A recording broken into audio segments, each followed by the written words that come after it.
He did tell us where he's at, so at least he knows we might need him on occasion. Initializing. I'll see what I can do.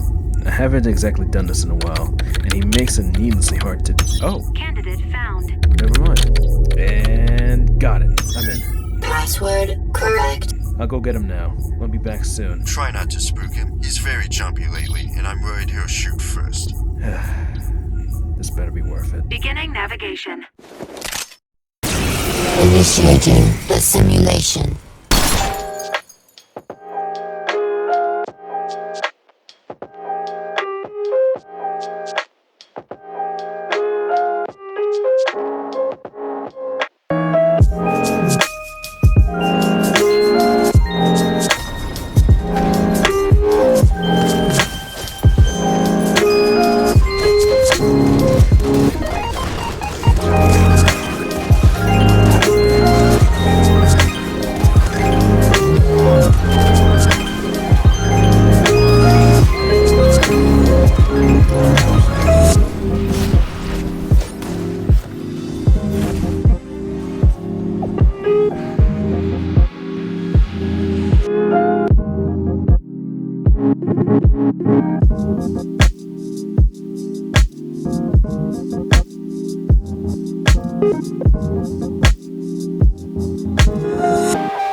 Welcome home. Roguelikes are a genre that have been rather popular in the indie scene for a good while now, with some AAAs throwing their hat into the ring as well, at least on occasion. That being said, there are some notable ones I'd like to get into today, as well as explain a few things along the way. First, let's establish the foundation before we try to build the house. Yeah? A roguelike is a game where you run around in, typically, procedurally generated environments, collecting items and unlocking characters for future runs. The essence of a roguelike is replayability, as your average roguelike will have you dying very quickly and able to jump back in for another go. Not everyone's into this style of gameplay though. I get it. Not everyone is all in for start, die, and repeat as a gameplay loop. But that's fine. Games made for everyone end up being fun for no one. And when everyone's gaming, no one will be. At least in my experience. Anyway, over the course of the last few years, I've had a bunch of conversations with my friends and seen many a vid where, in both cases, there is confusion between the two topics of discussion here. Roguelikes and roguelites. A roguelite is where between runs you can collect currency and gear and upgrade yourself between runs, so as to give your future runs a boost. Health, damage, gear, the renewing of the light in your eyes, whatever you want to call it. A roguelike, on the other hand, is when you load up a game and you are naked between runs. Come on, Ryuko! Get naked! The only thing you can do is swap characters around and... pick a god and pray! My personal favorite is RNGesus and the Book of Foreign Expletives. That's not a real book, but I kinda wish it was. The purpose of this video is twofold. Fold the first, giving a proper and clear explanation of the gameplay styles and to showcase the primary differences between the two subgenres in question here. Fold the second is for blatantly showcasing my favorites. I will be yelling at you to play these this time. I'ma just say it right out of the gate. This isn't...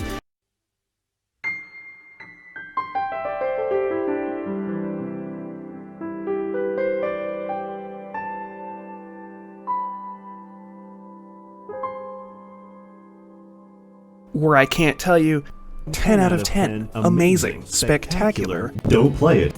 No, this time it's unabashed recommendations and gushing.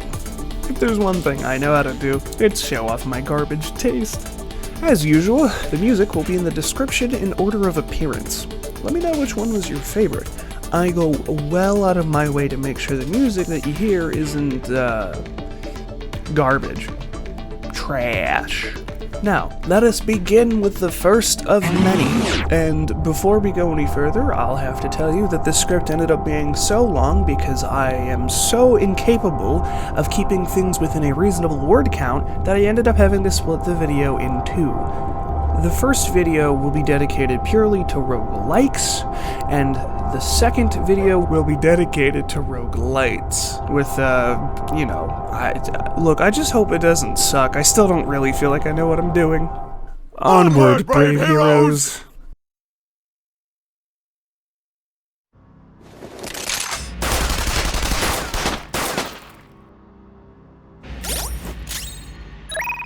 Enter the Gungeon is a game released on April 5th, 2016, and was developed by Dodge Roll and Mythic Entertainment, with music being composed by Dose 1. Being published by one of my favorites, Devolver Digital, kinda gave it a leg up in the "this is new, let me see this" department. I'm typically hesitant to start up new games, always have been, unless it's free, or, free? So, this one was a no-brainer, surprisingly. However, the initial presentation of it led me to saying, yeah, okay, gimme. Enter the Gungeon's main theme is guns, puns, and explosions. You have 5 floors to go through, each with a unique and distinct environment, complete with enemies that are equal parts frustrating and cute. I kind of want a Nendoroid-style statue thing, or like a plush with the little bullet dude. Look at him. He's trying his best. Gungeon is packed with bunches of references to other indies. Get used to that. These types love to do that sort of thing. The characters are references, the guns are references, and after a while the game added synergies, which are references as well. Synergies are a thing where if you have certain combinations of items and guns, you get extra additional effects. Like the M4 and the bandana, which is a Metal Gear joke. What a thrill. Or just this gun here, the Yari launcher. It's a gun from Shadow Warrior, a notable build engine game from the 90s? I think. I don't know, ask City. I only know about the original because I googled it. He'd be the one to tell you if it's any good to play. For who wants wang? It's come balls. The secret door where I get the death surgery. Death, I'm dead now. It lets me wall jump. It lets me wall jump. It lets me wall jump.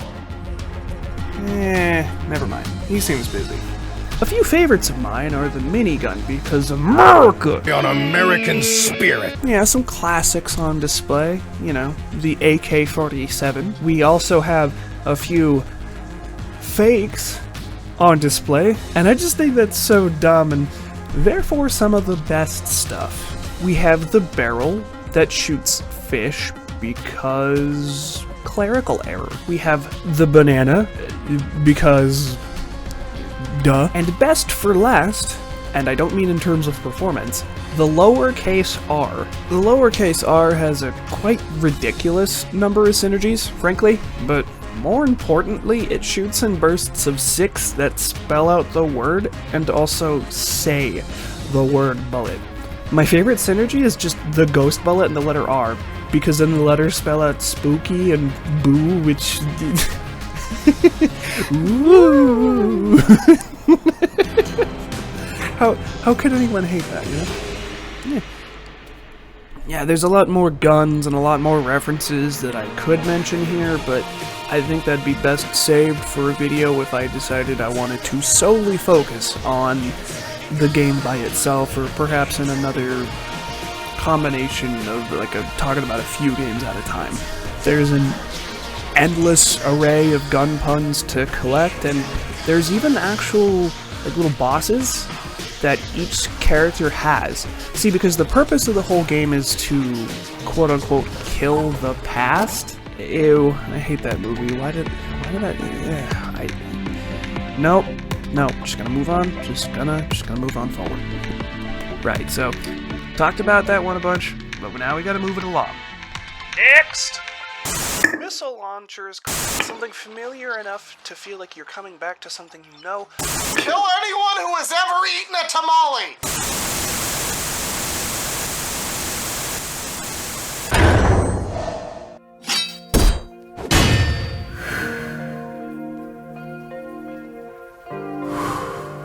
Slay the Spire is a roguelike deck builder. Not necessarily a thing I expected to be saying, but, you know, hey, why not, right? Put that one on the I played this through Game Pass counter.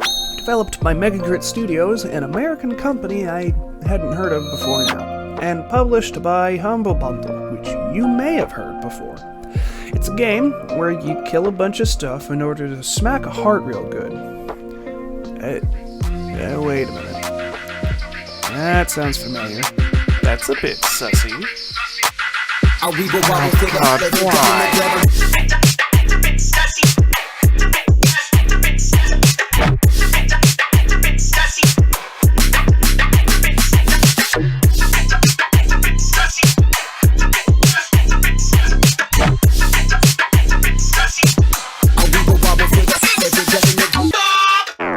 It's like the Isaac singularity. Why does everything come back to Isaac? Nah, for real though. You climb up floors and collect cards in order to ascend to the final area and, well, slay the Spire. It's in the name. What did you expect? Kill the tower, kill the tower, kill the tower, let it all burn. Before STS showed up on Game Pass one day, I'd only really heard of deck builders through other reviews of other games, like Hand of Fate. But since I've never played that one, I can only give you an opinion based on nothing. It'd be unfounded, and that doesn't do it for anybody. Sorry.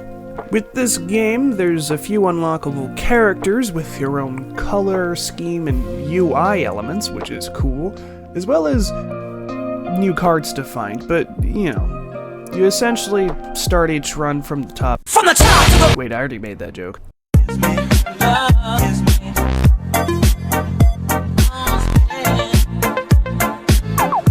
Right, so back to the characters. They have their own unique little art for their cards, which I think is cool, and while their unlocks are unique, it's not a guarantee you'll get them from run to run, so, you know, roll the dice, test your luck, see what happens.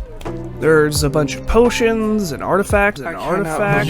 You got to be kidding me.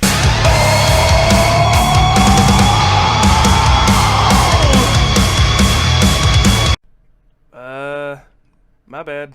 There's a bunch of potions and artifacts you can collect on your way up that do fun little things, but they're like, a lot of them are pretty miscellaneous and kind of situational. It's hard to use all of them efficiently, but if you can figure out how to make them work, your patience and skill is pretty vastly rewarded, I would say.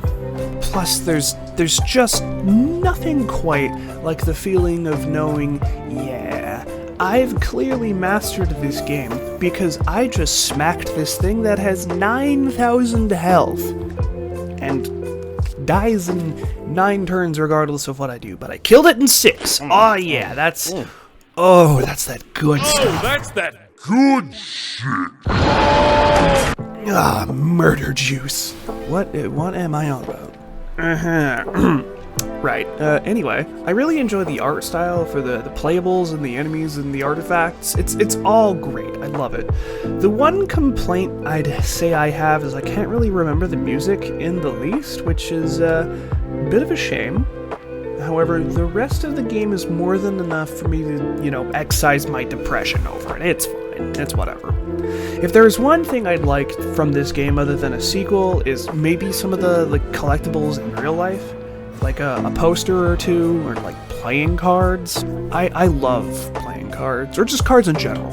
Fire Emblem Engage actually had these little tarot card thingies that came as a pre-order bonus, and this kind of thing would be great to just show off to people, like, hey look, just pull it out of your bag and be like, check this thing out.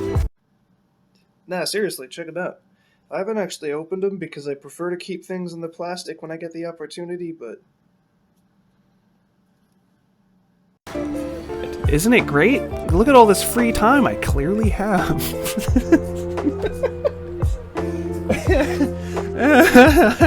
I need a girlfriend. Or to go to the gym, or both. Bus is good.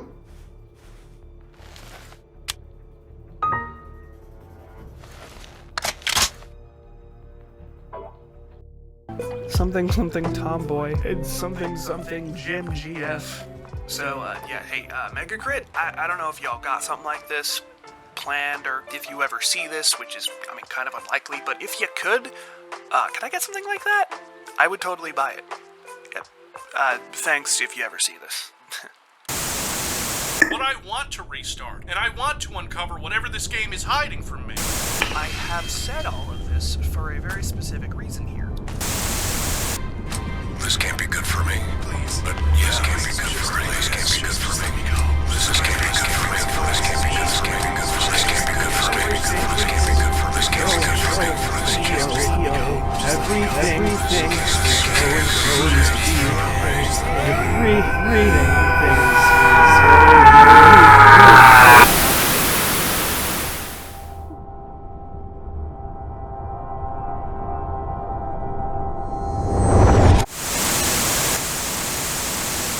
Risk of Rain is a game I didn't play. I have played its sequel, however. You thought.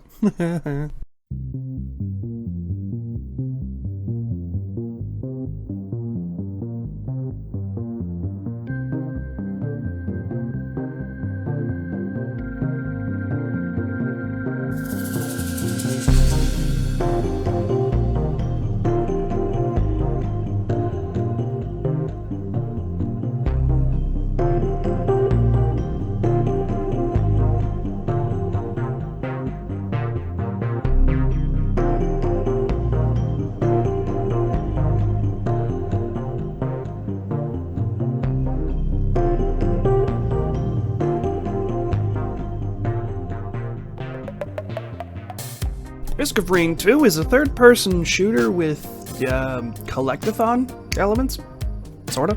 You run around in small open environments, murderizing the local population and grabbing the money that spawns from their corpses to fund your addiction to loot. I think in the lore, that's actually sort of canon, but it's got stuff to do with the moon, and we're not here to talk about all of that yet. Yeah, I legitimately don't actually think that's the plot, but that's my personal headcanon. And as we all know, headcanon overwrites actual canon. Just ask fanfiction writers. It is a travesty. They'll tell you. Nightmare-made material. What the fuck? Initially released on March 29th, 2019 for computers, it was developed by Hopoo Games? I don't actually know if that's how you say it. And is currently being held in the mangled, sticky hands of Gearbox right now. To prosecute our war against the swine, we must first scout their squalid homes. Thanks, Randy, you barely legal squirty magic trick on a USB drive in medieval times, profiteer off the backs of hard-working game devs not noticing 10 grand off your credit card, lying, low-rent party magician, Penn Gillette, filleting, backstabbing, mall narking, Sega cheating. Greasy bastard. I love a good joke. I have grave fears for its future as a result of this, but maybe they'll leave it alone, and we don't have to endure another story about something becoming greasy. The main thing I like about this one is the environment design, and it's pretty on point, you know, complete with a soundtrack to rival Borderlands 2, or Isaac, or maybe Doom 2016. Not Eternal though, that's got its own issues, and I don't know if I'm allowed to talk like it's, you know, about it, because like it's not done technically, but what I do know is that Mick Gordon got done dirty, man. The soundtrack was written by Chris Letters. I have no idea how to pronounce this guy's name, so I'm just gonna call him Chris. This OST is ambrosia. I tell you what, alright? Orpheus be eating good, hoo boy. Now, we'll get to you. First off, I'm a big fan of jazz and progressive metal, which are genres that you can very easily listen to and be confused by because their structure is abnormal in so many words. On the progressive metal side, I have three main ones. Polyphia, Animals as Leaders, and some Irish dude named TBoI who I've been listening to for like a decade. I mention this due to the fact that the structure of progressive metal music has a tendency to be freeform in comparison to other genres close to it, whether it's how the beats are laid out or sometimes with even a time signature change, and Animals as Leaders, they do that a lot especially. Now, I have said all of this for a very specific reason here. Chris Christie here has several songs on the OST that are written in both 7/4 and 4/4, with a particular song that threw me off when I tried to follow it because it's written in 5/4.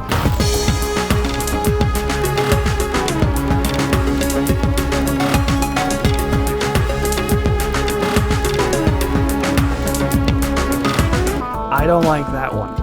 Fun fact, the Mario Kart 64 victory screen between races is written in 11/8.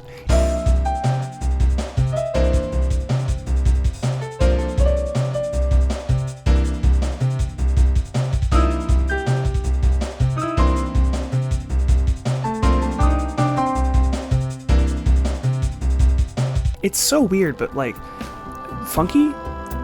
I'm into it, so whatever. Anyway, I put special emphasis on the time signature thing because my favorite time signature is 7/4. And I put special emphasis on the word original because the expansion of content through Survivors of the Void hasn't been released yet to consoles. So unfortunately, as of me writing this, since it's not available for consoles, I can't talk about it yet. Just PC, but the soundtrack is already out there. Once in a Lullaby is the track I'd heard first and convinced... It's all over. Is the track I'd heard first and convinced me to buy the album. The way it switches from 4/4 to 7/4, it's just...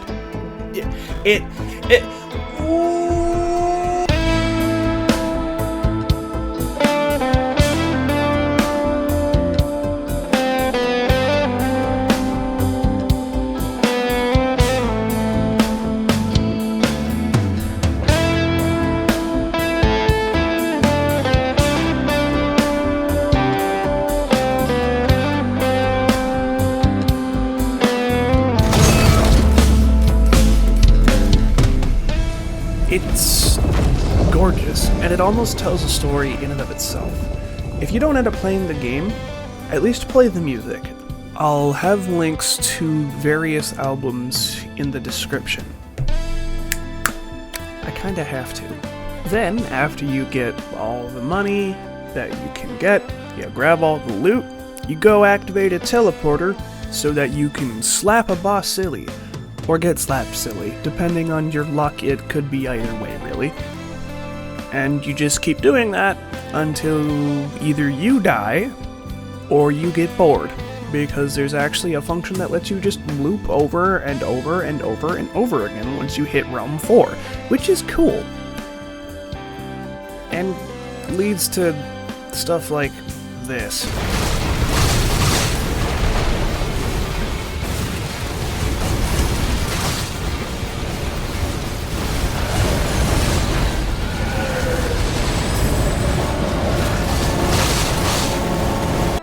Anyway, so you keep going and going until you go fight this dude with a big hammer on the moon. He's got a name and there's some plot, but that's not what we're here for. So let's just say he's a victim to the back of my left hand and leave it at that. Lord, please pray for the soul of this bitch and guide my pimp hand and make it strong, Lord. You have a good old Metroid-style escape sequence, and then you run away, and then you just do it again. 'Cause why not? It's fun.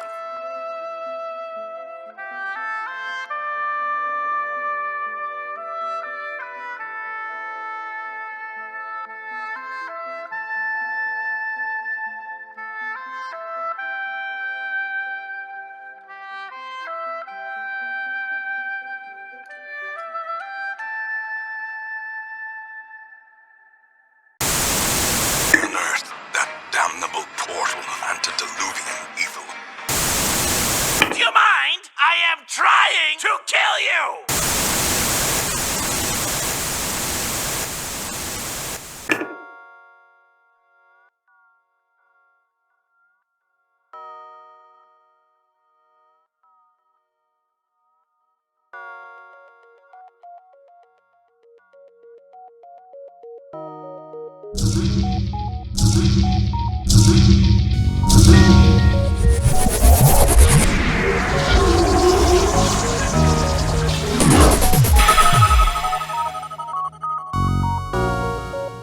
FTL, Faster Than Light, yes, that is the full title, is a roguelike developed by Subset Games and released on September 14th, 2012.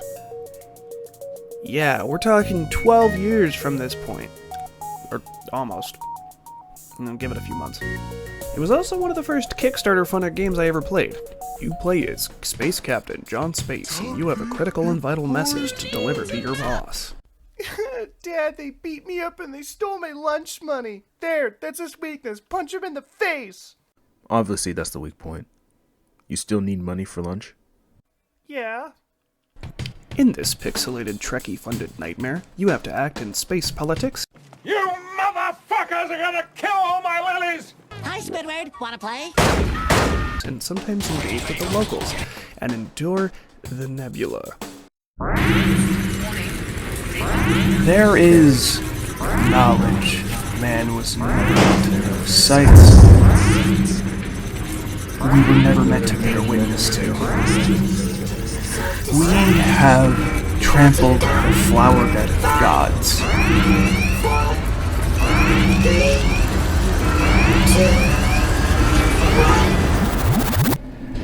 And we will pay dearly for our transgressions. You have 8 zones that you have to traverse, and anything can happen while you do. Random encounters, friendly planet meetups, or occasionally the nebula, which blocks out everything and are the worst thing in all of space stuff ever. Right, so there's a few races with their own benefits and traits, and different weapon classes for the discerning gentle spacefarer. Missile launchers cost munitions, but, lasers cost nothing but time. The usual. Sometimes there will be boarding parties, and sometimes there will be fires. And since it's a space game, you can't go around smashing pirates without being able to choke the enemy by letting all of the oxygen out of individual rooms. Fun fact, this is also really handy for putting out fires since oxygen is fuel. No oxy, no Bernie. Simple as. Anyway, the music is fantastic. These neat beats were composed by Ben Parenti, a guy who should make more music for sci-fi games, honestly. Oftentimes when I write these videos, I typically buy stuff off of Bandcamp or other online distributors and play them while I write. Sometimes I'll use them in the videos as well.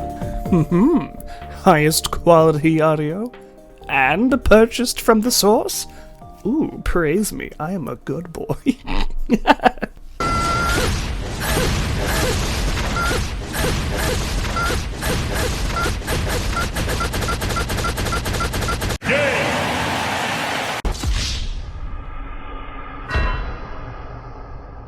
There's this neat little system where you can unlock new ships that are stashed and stocked with races and weapons pre-installed. And I think that's neat, because it's not just that the ship's inside is custom to each layout, but also the ship's exterior as well, and I like that. I think that's cool. I love being rewarded for good performance by having things to use. I hate praising things for something that seems so effectively basic, but modern gaming says that, hey, that thing you want? What do you mean you don't want to have to put 40 hours in? You got $40? Sure, that's twice what you paid for the game, but hey, you want it now, you'll buy it, you pig.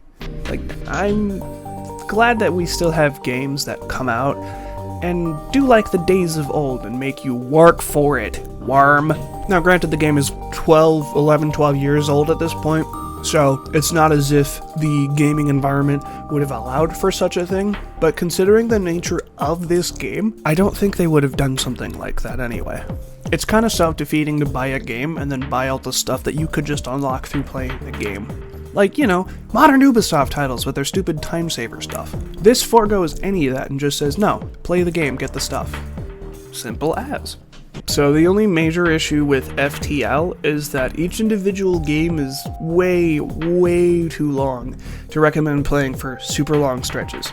2 hours for a roguelike is kinda much, I can't lie, but the game is still fun. You should still play it. It's a rare occurrence to see something Kickstarter-backed be so good well past its release date, especially since these guys made the following entry as well. I loaded a lasagna, aimed for the mouth, and fired it at my fellow researcher.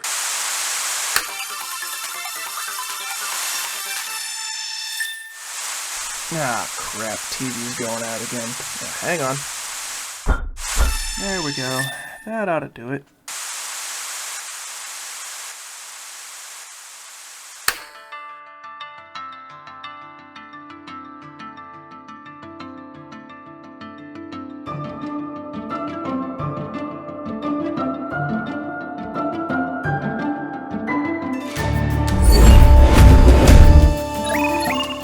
Enter the Breach is another game developed and published by Subset Games. Seems the FTL money did wonders for them because 6 years later, on February 27th, 2018, they released their second title. Not only is the artwork for this game very reminiscent of their previous title, but, you know, they even have the same composer. I know. Of course, they'd have the same art direction. It's the same studio. But it's just the familiarity that makes the game easier and more comfortable to approach, you know? It's kind of like coming home. Similarly to how people immediately reconnected with Deltarune after it followed up Undertale. It's something familiar enough to feel like you're coming back to something you know, while also still being different enough to feel like it's worth to explore the world again. I may not be the biggest goober for Undertale, I don't know if I've made that clear or not, but I can still appreciate what a game changer can do for the landscape. Plus, even if I don't like the games, Toby Fox makes fantastic music, good enough to enjoy independently from the games, at least I feel. ETB is a turn-based strategy game where the bugs are big and the stakes are bigger. It's no Earth Defense Force, but it'll do. The game's got you commanding 3 people who are piloting the big robo-boys and tasks you with going through time holes to defend Earth from destruction by protecting buildings in key cities. Okay. Best part? The game is telegraphed clearly in its entirety. Maybe it's got something to do with time travel nonsense. Sure, why not? I don't know. Everything that will happen on the next turn is told to you very clearly. With proper planning and execution, you can go through the entire game without taking hits. That's super sick, and while not everyone will get it, as it were, I think it's a cool enough idea to try out at least for a little while. It's also only 15 eggs, which is a bargain, quite frankly. What with a lot of AAA titles costing anywhere between 70 to 110 eggs, which is absolute, what's a neat word I could use here? Apparently my mom watches these, so I gotta play nice with Theo Thesaurus and Dr. Dictionary. Balderdash? Yeah, sure. Noun. Senseless talk or writing. Nonsense. Neat. But why? Why would you do that? Why would you do any of that? Anyway, there are a bunch of pilots and mechs to unlock. Each pilot can roll with a few possible skills, and mega robobs with their own color palette and robobs? Robob.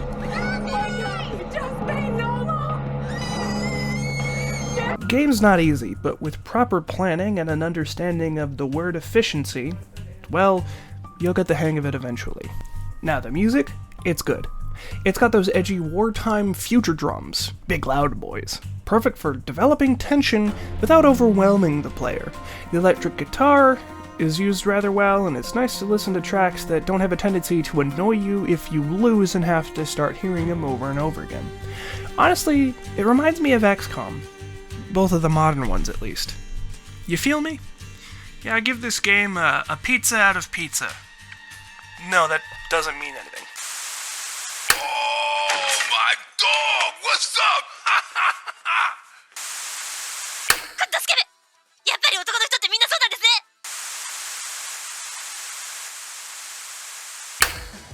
Nuclear Throne is a...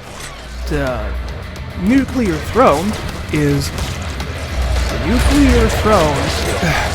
You didn't even let me finish. Hey, can you just... I'm trying to... Come on! Mother! Fine, whatever. This is like suffering through the early stages of old Shin Megami Tensei games. Wow, who the fuck enjoys a game like this where you get wiped in the first turn? When do I get a turn? Is it gonna be after or before the game is done gnawing on me like a squeaky toy in the mouth of a pit bull? Okay, from 1. Nuclear Throne. I'm not mad. I'm not mad. I'm not mad. I'm not mad. It's fine. Everything is fine. I hate you with everything I have.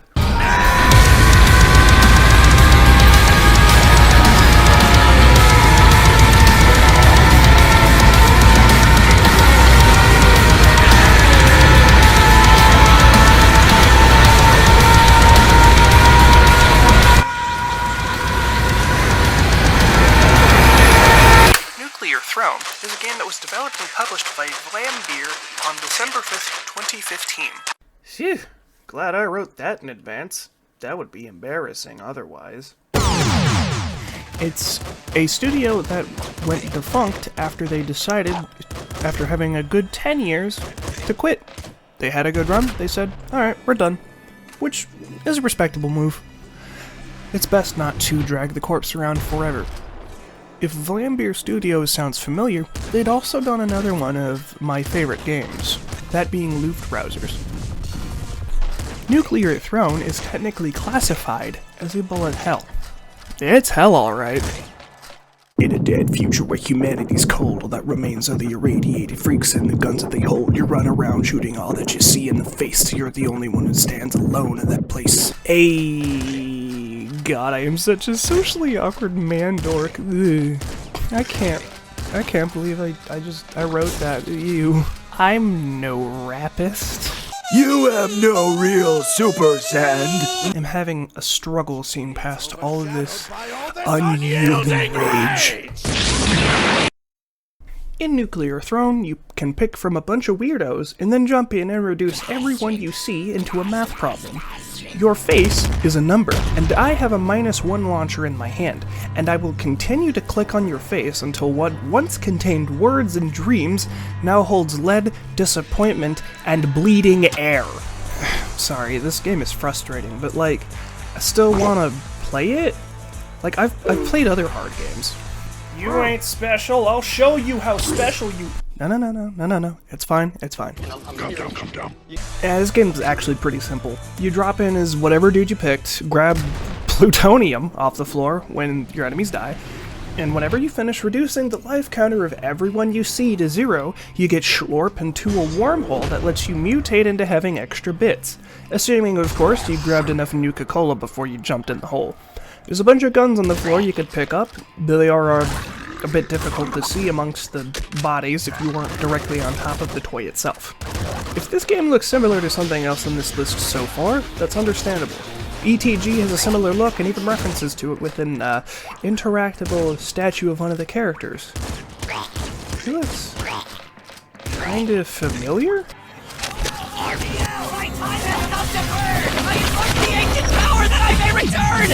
Nah, it's just in my head. The music is pretty good. Satisfying at the very least. The one song everybody knows is probably either Gods of Guns or Where the Gun's At. Matter of fact, this intro is super disgustingly sexy. Let me try it here, hang on.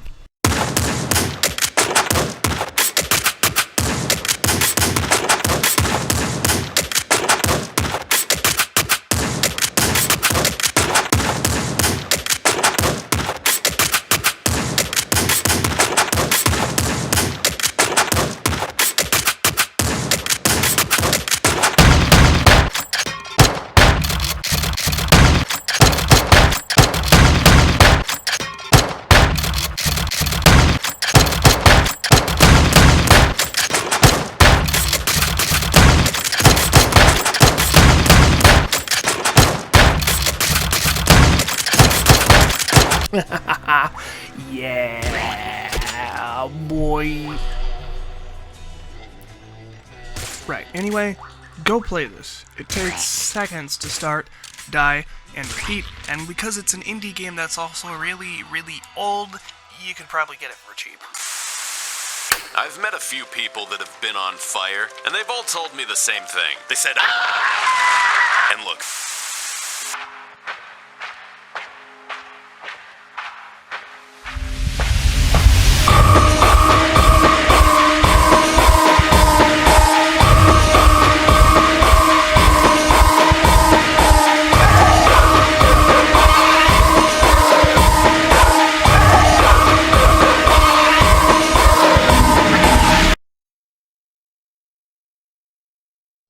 Who said that I was hiding?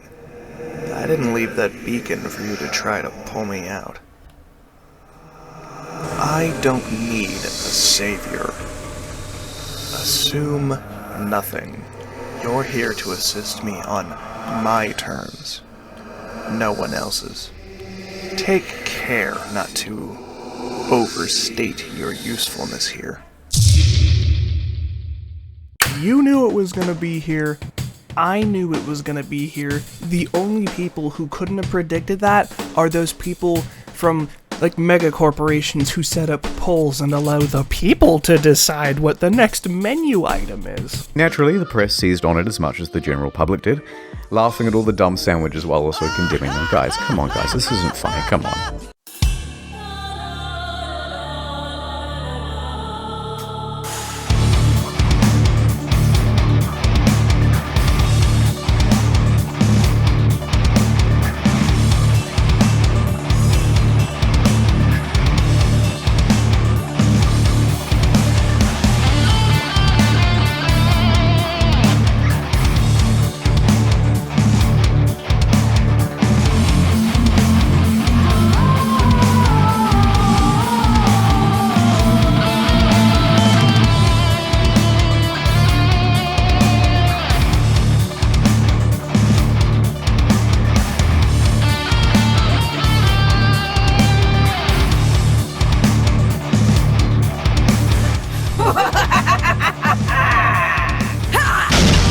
Let's not pretend it wasn't going to be here. I like to think that we can be honest with each other. While I'd already done a vid on this, I still feel like it needed to be on this list due to the sheer popularity of it. Everybody knows what Isaac is, and as such is a pretty solid choice as a poster child for an example of this genre. If there was going to be anything I was going to use to showcase what a roguelike is, it was gonna include Isaac somehow. A whole 47 minutes. Why did I start with that? It's so stupidly long. What do you do? Fuck out of my sight before I demolish. Cry on the fools until they die. Go room to room. Mutate yourself with whatever you end up picking up and eating off of the floor. Winners don't use drugs, except steroids, in which case, use lots of drugs. And keep diving deeper into the depression and warped psyche of an abused child who can only see himself as the manifestation of all that is wrong in the world. Kill Manny, kill her heart, kill yourself, kill Satan, kill everyone! I may have gone too far in a few places. Released originally in November 2015 and seeing major content releases up until late March 2021, this game is a large lad, a big boy, a foolish fiend, a terrifying time taker. I'm gonna stop now. Since I've already talked in excessive length about what makes this game work for me, I'll devote a little more time to the next entry since it's directly related. I think. Yeah, I'm not really sure. I know what I've heard is all. Yiggy. Boy Bobo. Yeah, that's right. That's my boy. I love you.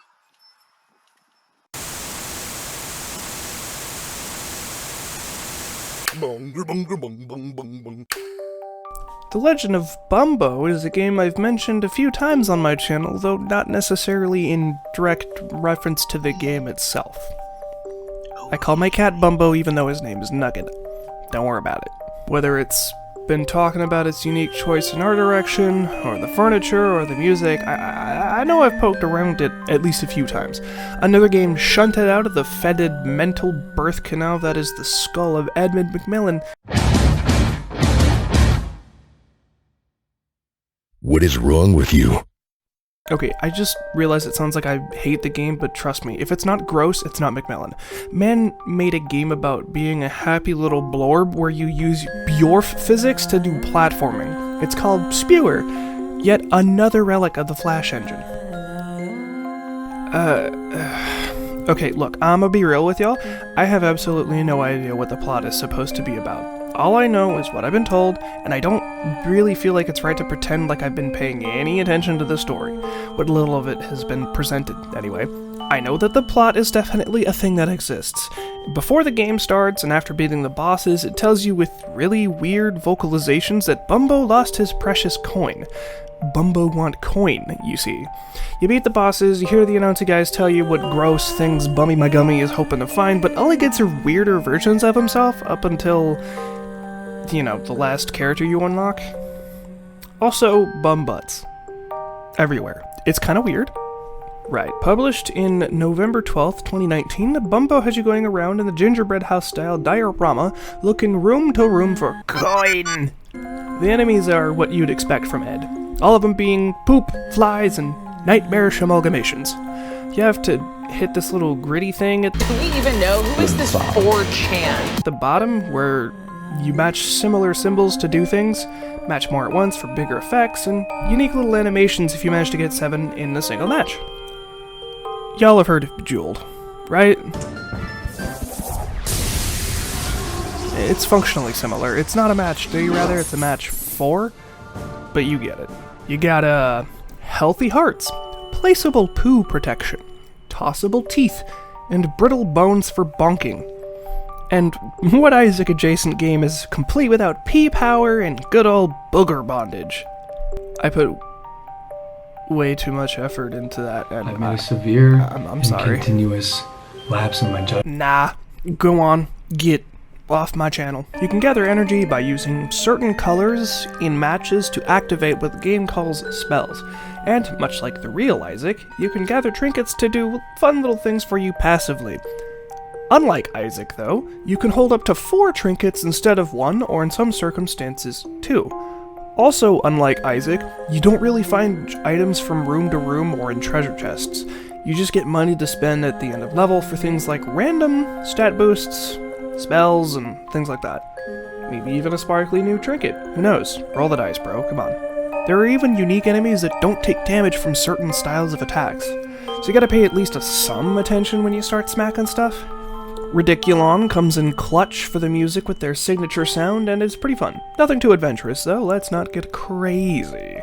No wacky wahoo pizza man here to deliver you some stupid dialogue. Now, this little self-contained package sits pretty cheap at a nice, balanced 15 eggs. It's false. No way. Not this time. We created it. Not this time. No, not this time. It's totally made up. Pure fiction. It's fiction. It's fiction. We made it up. At least that's how much I paid for it. Could be on sale for you at some point in the future, who knows, whatever. All in all, not a bad way to use your money if you want Isaac, but turn-based and made of cardboard.